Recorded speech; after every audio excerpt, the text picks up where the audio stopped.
Next है manufacturing method. इसके ऊपर क्वेश्चन आता है, शॉर्ट नोट आता है। सबसे पहले है job shop production, batch production, mass production, continuous production. तो होता क्या है, वन बाय वन देखते हैं। सबसे पहले जॉब प्रोडक्शन। अभी यहाँ पे जो ग्रीन में मैंने जो फॉन्ट शो किया है वो है इसका एडवांटेजेस। और यहाँ पे जो थोड़ा सा मरून टाइप कलर है, ओके, थोड़ा सा ब्राउनिश कलर है, वो इंडिकेट करता है इसके ड्रॉबैक्स, इसके डिसएडवांटेजेस। तो जॉब शॉप प्रोडक्शन होता क्या है, लेट्स सी। मैन्युफैक्चरिंग वन और few quantity of products for special order of customers. Okay, for example एक आपके पास लेथ मशीन है, आपको एक पार्ट डिजाइन करके दिया हुआ है और आपको उसका प्रोडक्शन निकालना है। सो मे बी वो पार्ट एक सिंगल हो सकता है, मे बी डबल, ट्रिपल, या तो फिर 10 क्वांटिटी में हो सकता है। ओके, मतलब यहाँ पे स्पेशल ऑर्डर जो होता है उसके अकॉर्डिंगली आपको क्या करना है, मैन्युफैक्चरिंग करना है। Low volume and high variety of products. Okay, तो यहाँ पे क्वांटिटी कम होती है, वॉल्यूम क्या होता है, लो होता है, बट हाई वैरायटी होती है, क्योंकि कस्टमर के वाइज वहाँ पे वेरिएशन आ सकता है, क्योंकि उसकी रिक्वायरमेंट चेंज हो गई तो वहाँ पे वेरिएशन आएगा। यूनिकनेस ऑफ द प्रोडक्ट, और हर एक प्रोडक्ट क्या होगा, यूनिक होगा। बट प्रॉब्लम क्या है, लार्ज इन्वेंटरी ऑफ मटेरियल्स। अब मुझे नहीं पता है कि कब और कौन सा टाइप का मुझे ऑर्डर आ सकता है। तो मुझे वो सारा मटेरियल्स, ओके, अलग अलग टाइप के मटेरियल्स, मुझे मटेरियल्स हो, टूल्स है, पार्ट्स है, वो मुझे क्या करके रखने पड़ेंगे, स्टोर करके रखने पड़ेंगे। मुझे नहीं पता कि कब कौन से टाइम पे कौन सा ऑर्डर आ जाए, तो मुझे उसके लिए रेडी रहना है। तो वहां पे मुझे क्या करना पड़ेगा, अच्छा खासा इन्वेंट्री, ओके, स्टॉक में मुझे इन्वेंट्री मेंटेन करना पड़ेगा। तो जिसकी वजह से क्या इंक्रीज होगा, हाँ, इन्वेंट्री कॉस्ट। तो मेरा इन्वेंट्री कॉस्ट बढ़ेगा। Highly skilled operator is required. Customer के इतने नखरों मुझे सहने हैं, ओके, उसका यूनिक प्रोडक्ट है, उसके मुझे यूनिक वहां पे क्या करना है, मैन्युफैक्चरिंग करना है, ओके, डिजाइन में चेंजेस लाने हैं। तो ये सब कुछ करने के लिए मेरे पास लेबर भी तो हाईली स्किल्ड होना चाहिए। अगेन हाईली स्किल्ड लेबर, वहाँ पे अगर ऑपरेटर आता है तो उसका सैलरी भी उतना ही डबल होता है। ओके, तो उसका सैलरी भी अलग से उतना ही खर्चा आता है। कॉम्प्लिकेटेड प्रोडक्शन प्लानिंग, क्योंकि हर एक प्रोडक्ट क्या है, यूनिक है, तो वहाँ पे कॉम्प्लिकेटेड प्रोडक्शन का प्लानिंग आएगा, क्योंकि हर एक प्लानिंग अलग होगा, पहले से डिफरेंट होगा।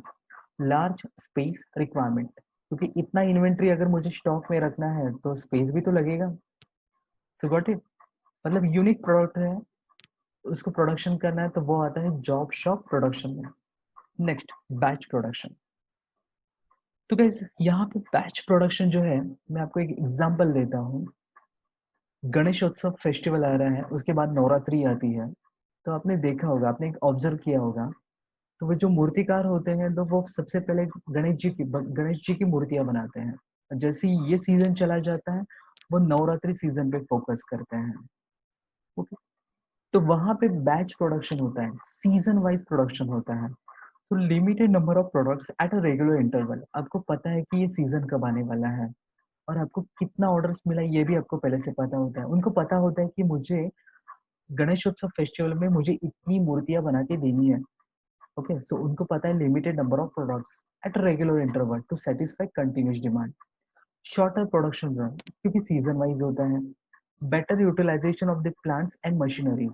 ओके, सो आपको पता है कि आपको एग्जैक्टली क्या बनाना है, तो आपके पास जो भी मोल्ड रहेंगे, जो भी मशीन्स इक्विपमेंट रहेंगे, उसका बेटर यूटिलाइजेशन होता है। लो कॉस्ट पर प्रोडक्ट, क्योंकि ये बैच प्रोडक्शन है, तो उसका प्रोडक्शन कॉस्ट भी क्या रहेगा, लेस रहेगा। And low investment in a plant and machinery. Okay, तो यहाँ पे आपको वेरिएशन नहीं दे रहे हो, आपको एक लिमिटेड वेरिएशन देना है। तो यहाँ पे मुझे कुछ स्टोर करने की भी जरूरत नहीं है, क्योंकि ये सीजन वाइज बिजनेस है। ओके, तो यहाँ पे इन्वेस्टमेंट भी क्या आएगा, लो आएगा।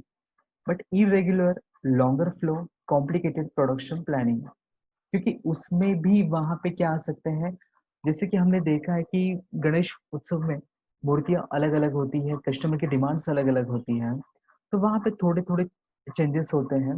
As compare to job shop production, ये काफी बेटर है। बट फिर भी यहाँ पे longer flow complicated production planning आता है, तो उसके अकॉर्डिंगली आपको प्लान तो करना ही पड़ेगा। Higher setup cost due to frequent changes in setup.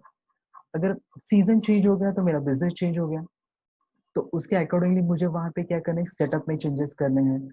तो higher setup cost due to frequent changes in setup. So guys इसको एग्जाम्पल के साथ याद रखो तो मेरे से बेटर आप उसको एक्सप्लेन कर पाओगे।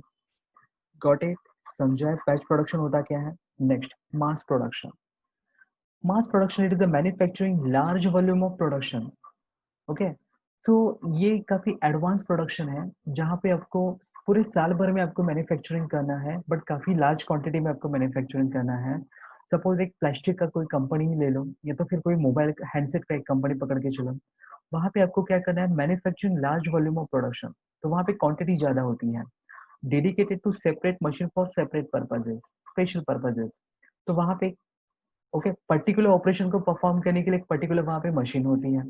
लेस साइकिल टाइम, जैसे कि मैं मशीन्स का यूज ज्यादा कर रहा हूँ तो वहां पे साइकिल टाइम मतलब उसका जो मुझे उसका मैन्युफैक्चरिंग जो टाइम है वो भी क्या रहेगा, लेस रहेगा, क्योंकि उसको मशीन ऑपरेट करी है। Higher rate of production, of course क्यों, बिकॉज मशीन उसको यूटिलाइज करी है, मशीन उसको हैंडल करी है। Less skill operator is required, काम मशीन कर रही है तो मुझे वहां पे हाईली स्किल ऑपरेटर की कोई जरूरत नहीं है। मुझे ऐसा ऑपरेटर भी चल जाएगा जो मशीन को हैंडल कर पाता है। लेस इन्वेंट्री, क्योंकि मास प्रोडक्शन है। लेस मैन्युफैक्चरिंग कॉस्ट, क्योंकि मास में प्रोडक्शन हो रहा है। बट प्रॉब्लम क्या है, break down will stop entirely process. Okay, मैं मशीन्स पे ज्यादा फोकस कर रहा हूँ, अगर मशीन्स में कुछ प्रॉब्लम्स आ गए तो पूरा ब्रेक डाउन होगा, पूरी प्रोसेस वहां पे क्या हो जाएगी, स्टॉप हो जाएगी। एंड हाई इनिशियल इन्वेस्टमेंट, क्योंकि मैं मशीन्स पे फोकस कर रहा हूँ, मैं सब कुछ मेरा काम मशीन्स करी है तो वहां पे इन्वेस्टमेंट भी क्या होगा, काफी हाई होगा। Continuous production. ओके, तो फॉर द एग्जांपल इसके लिए हम पकड़ के चलते हैं कोई car company. Production facilities are arrange as per the sequence of production operation from raw material to finish product. Okay, तो यहाँ पे आपको क्या करना है, यहाँ पे प्रोडक्शन में क्या होता है, जो भी आपका सीक्वेंस है ऑपरेशन का, प्रोडक्शन का, उसके अकॉर्डिंगली यहाँ पे क्या होता है, अरेंजमेंट होता है। Dedicated plant and equipment. Okay, वो जो काम प्लांट है या तो फिर वो जो इक्विपमेंट है वो पर्टिकुलर काम के लिए, पर्टिकुलर वर्क के लिए, पर्टिकुलर प्रोडक्ट के लिए ही बना हुआ है, वहां पे वेरिएशन नहीं आता है। Fully automated material handling, less man power is required, सब कुछ काम रोबोट्स कर रहे हैं तो वहां पे मैन पावर की कोई जरूरत नहीं है, तो फिर less man power is required. Higher rate of production with reduce cycle time. Okay, सब कुछ काम रोबोट्स कर रहे हैं, सब कुछ काम मशीन्स कर रही है तो वहां पे साइकिल टाइम भी क्या है, रिड्यूस हो गया। हायर कैपेसिटी, क्योंकि काम 24 आवर्स चलता है तो हायर कैपेसिटी, क्योंकि मेरे रोबोट्स, मेरी मशीन्स कभी थकती ही नहीं है। Less unit cost per production. Okay, mass production से भी ज्यादा मेरा कंटिन्यूस प्रोडक्शन हो रहा है सो वहां पे लेस यूनिट कॉस्ट। प्रॉब्लम क्या है, नो, या तो फिर less flexibility in manufacturing process. सब कुछ काम रोबोट्स कर रहे हैं तो उसका पहले से प्री डिसाइडेड एक प्रोग्राम होगा, वहां पे फ्लेक्सिबिलिटी का तो कोई चांस ही नहीं बनता है। ओके, तो अगर मुझे वहां पे कुछ चेंजेस भी करने हैं तो मुझे पूरे प्रोग्राम को चेंज करना पड़ेगा। तो वहां पे फ्लेक्सिबिलिटी के चांसेस काफी कम होते हैं और वेरी हाई इन्वेस्टमेंट, क्योंकि सब कुछ काम रोबोट्स कर रहे हैं।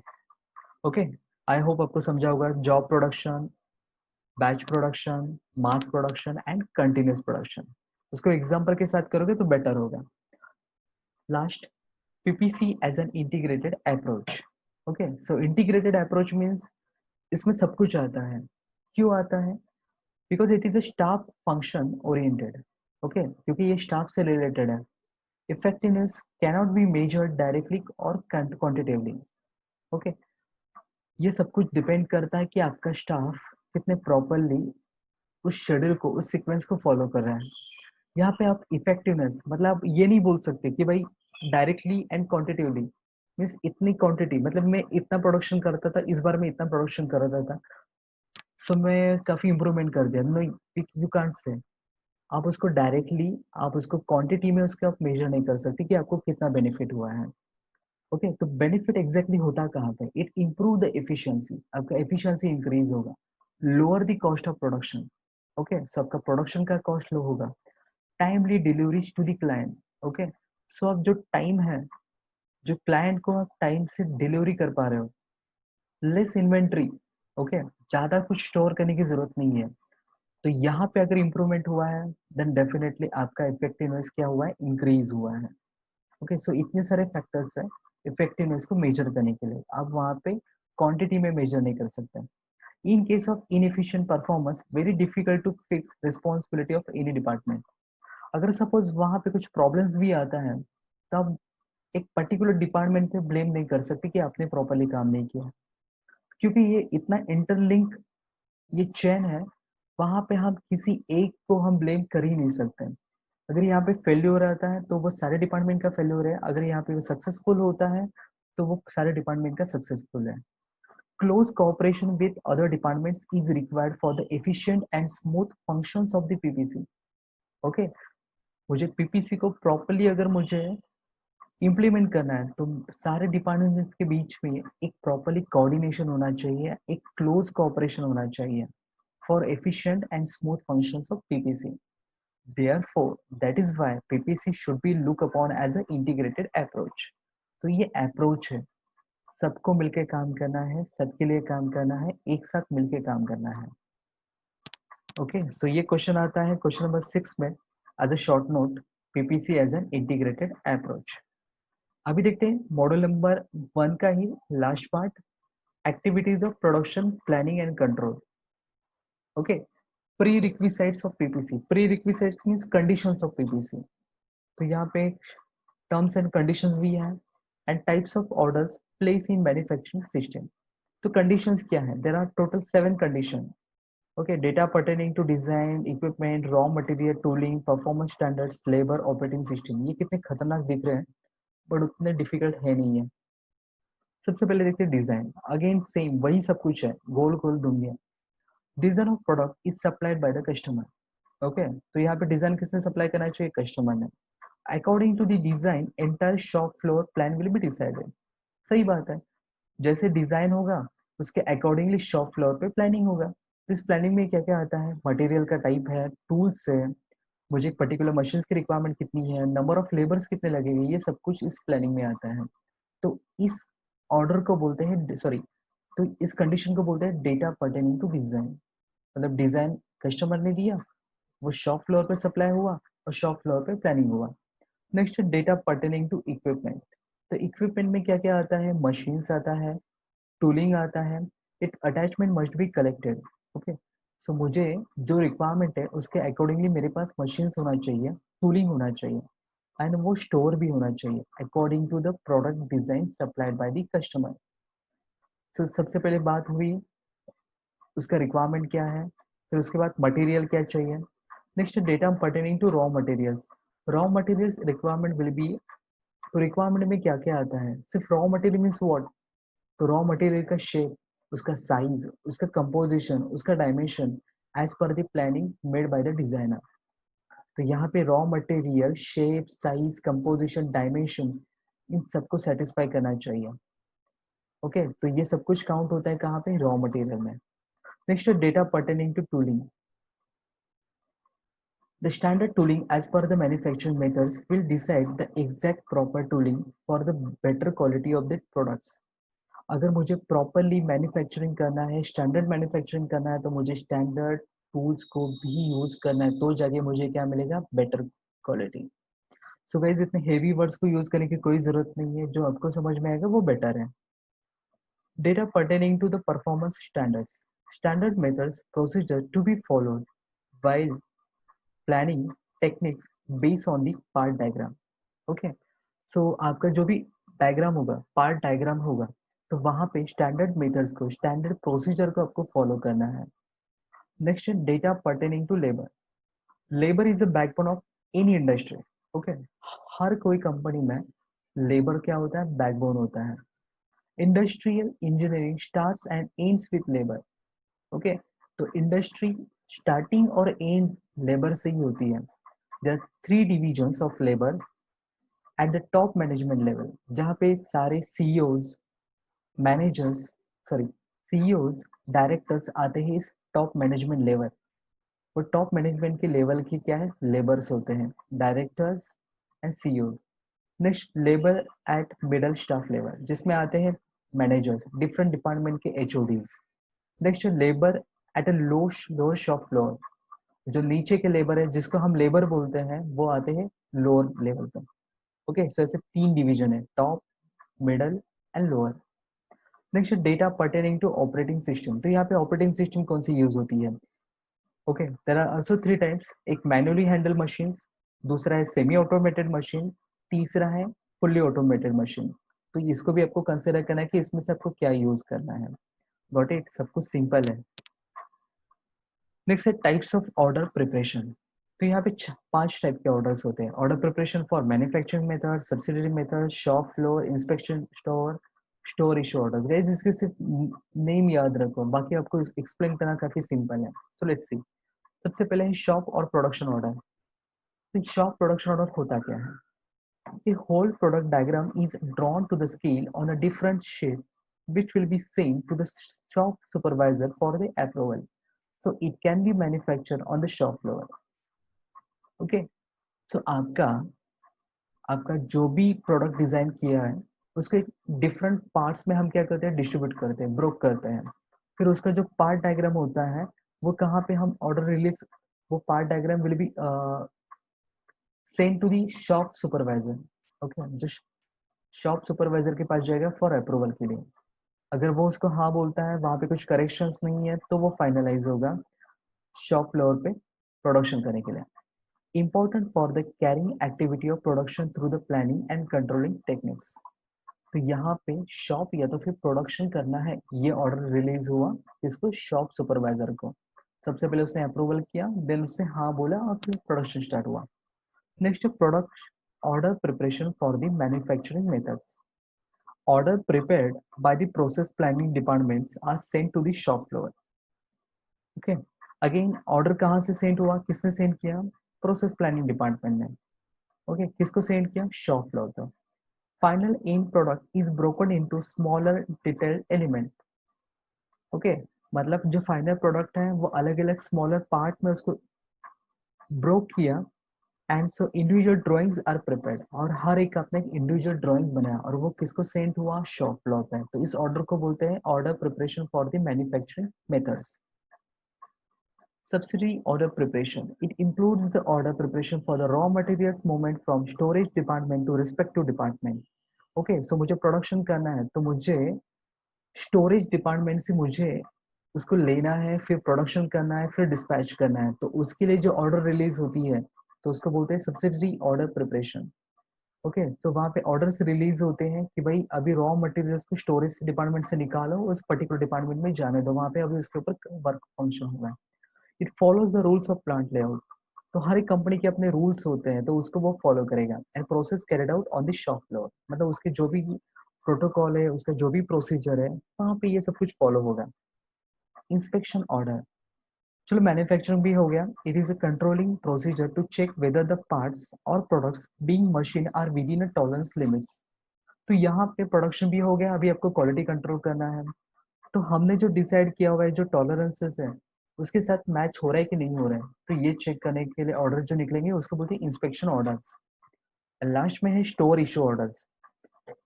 It having a two section, tooling section and material section. In tooling section, tooling is decided as per the part diagram prepared by the production planning and control. तो यहाँ पे दो सेक्शन होते हैं, एक होता है टूलिंग सेक्शन, दूसरा है मटेरियल सेक्शन। तो जैसे आपकी रिक्वायरमेंट है वैसे उसके अकॉर्डिंगली आपको क्या करना है, टूल्स को डिसाइड करना है कि आपका पार्ट डायग्राम कैसे है, तो वहाँ पे कौन से टाइप के टूल्स लगेंगे वो आपको डिसाइड करना है। एंड मटेरियल सेक्शन में आता है raw to final products are stored and delivered as per the production planning. So final products ready हो चुका है और फिर आपको अभी क्या करना है, ऑर्डर रिलीज करना है as per the production planning. So guys I hope इतना सब कुछ आपको, मुझे पता है कि this is our first lecture, आपको काफी सारा कंफ्यूजन हुआ होगा। डोंट वरी, इस वीडियो को आप पॉज कर करके इस पीपीटी प्रेजेंटेशन को आप खुद से रीड करो। मैं आपके साथ ये पीपीटी ऑफ कोर्स आपके साथ शेयर करूंगा।